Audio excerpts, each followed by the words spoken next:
The governor of Plateau State in Nigeria's north central region, Caleb Mutfwang, has apologized to the Igbo community in his state on behalf of the people of Plateau State for the role that they played during the Nigerian Civil War, saying that they were deceived into participating in the conflict.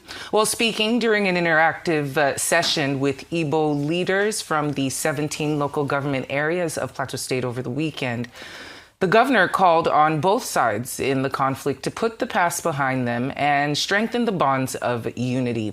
The governor commended the Igbo community for its contributions to the socio-economic developments of Plateau State, describing its members as an integral part of the state's progress. General Yakubu Gowon, who served as Nigeria's head of state during the 1967-1970 Civil War, well, he hails from what is now known as Plateau State. And we have lawyer and public affairs commentator Jimmy Abia joining us now to have a quick chat about this. Always great to have you in the studio with us. My pleasure once more. Welcome back to Newsday. So what do you make of these statements and also the timing of said statements? It's a welcome one and a very commendable one. I commend his courage for saying what a lot of people have refrained from saying. First of all, because he's a public official.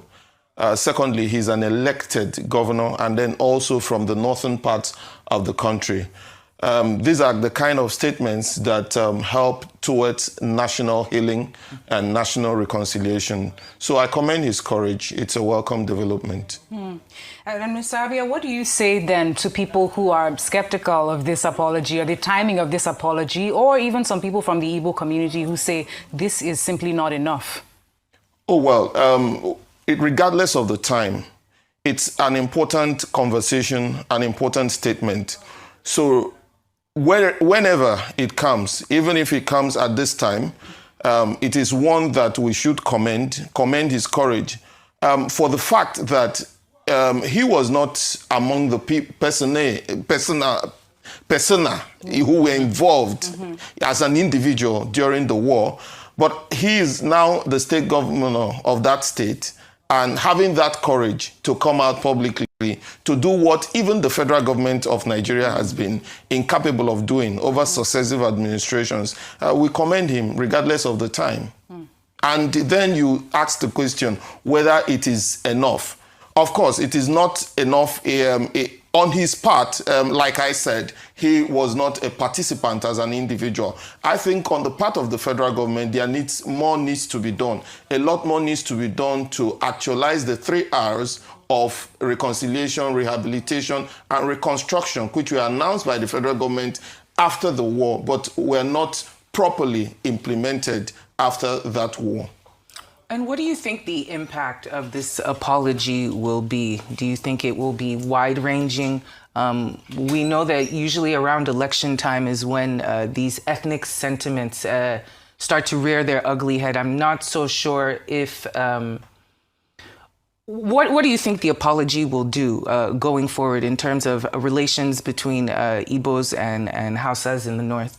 What it does is simply to remind us that we are all brothers, that brothers can wrong each other, but that the ultimate goal of nationhood is for us to continue to build together, to continue to live together, to work together as a nation in unity. So this particular statement helps the healing process for us to begin to see ourselves again as a common people who have a common goal to build a nation where peace, unity, love, justice will reign. So that is what the statement, this kind of statement, does in this instance. Yes.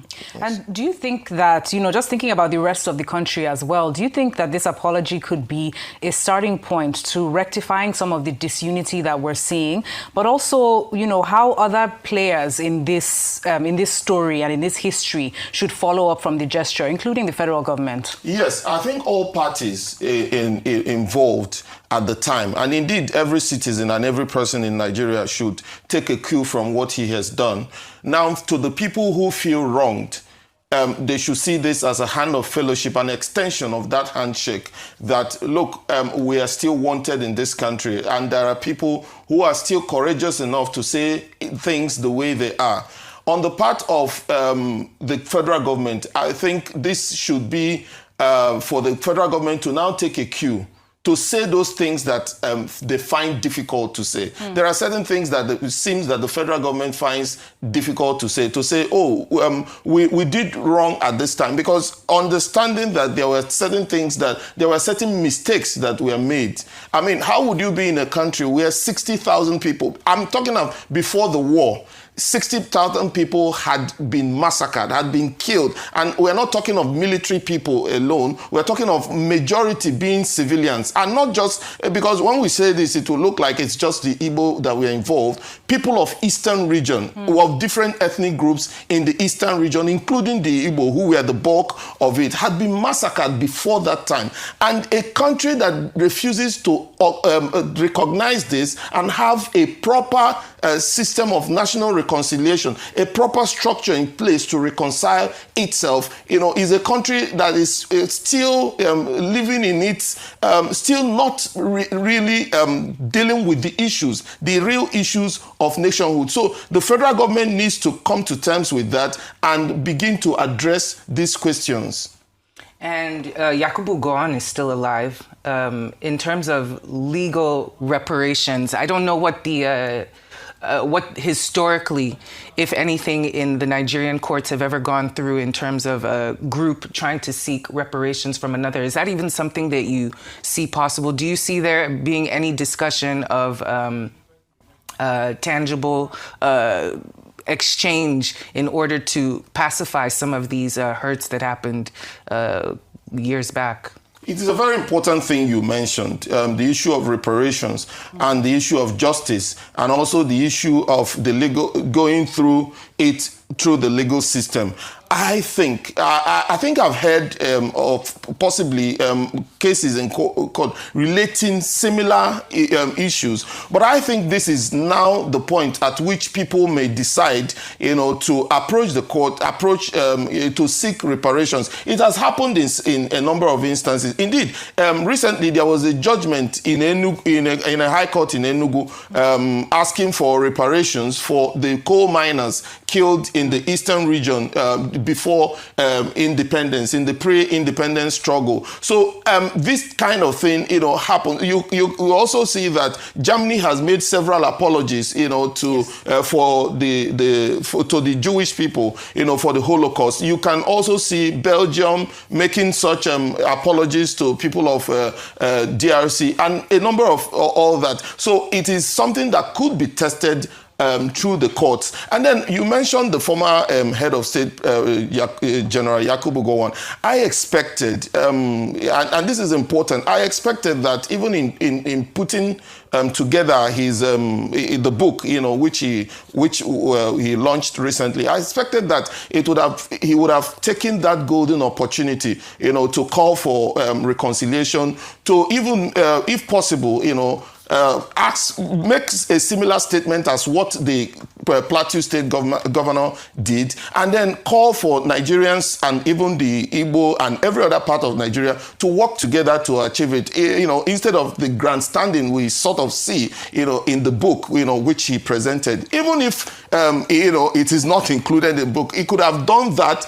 at the launching of that book. It was a golden opportunity which was missed by him, to say certain things that would heal the old wounds, not just putting out a book, about the events as he recollected them, but make certain statements that could heal the old wounds. Yes. Mr. Abi, I'm happy that you brought up the book and the, all of the, fanfare around the book, particularly from the federal government itself. And now that we've seen, the position at least that the Plateau State governor has put forward around their feelings on this issue, how do you see the federal government's position on this issue, especially given the way that they've responded to how the history has come up time and time again in recent past? I don't think that the federal government has done has been interested, keenly interested in resolving this issue. And most importantly, this current government has not been interested, in terms of national unity. When I see adverts of the National Orientation Agency promoting the government of the day, that's not the duty of the National Orientation Agency. It's not to advertise APC programs and promote student loan and all that. That's not the job. There are already you have the Ministry of Information, you have presidential spokespeople who can speak on that. The duty of the National Orientation Agency is to begin to deal with issues like bigotry, to bring out adverts that will address such issues. Then also issues like national reconciliation. These are the things you expect to be seeing messaging from the National Orientation Agency addressing these things. But you will see that possibly because the government benefits from this divisive, because we have at least 3 persons who have made very serious inflammatory remarks who have been appointed, by the government of the day. So, and these are things that even if it were, for instance, President Yaradua had to relieve an ambassador, Nigeria's ambassador in Canada, had to relieve him of his appointment simply because of an inflammatory statement he made in a letter he wrote to the Ministry of Foreign Affairs at the time. So it shows you that there were people who took the issue of national reconciliation, national unity more seriously. But what we see today is that people are rewarded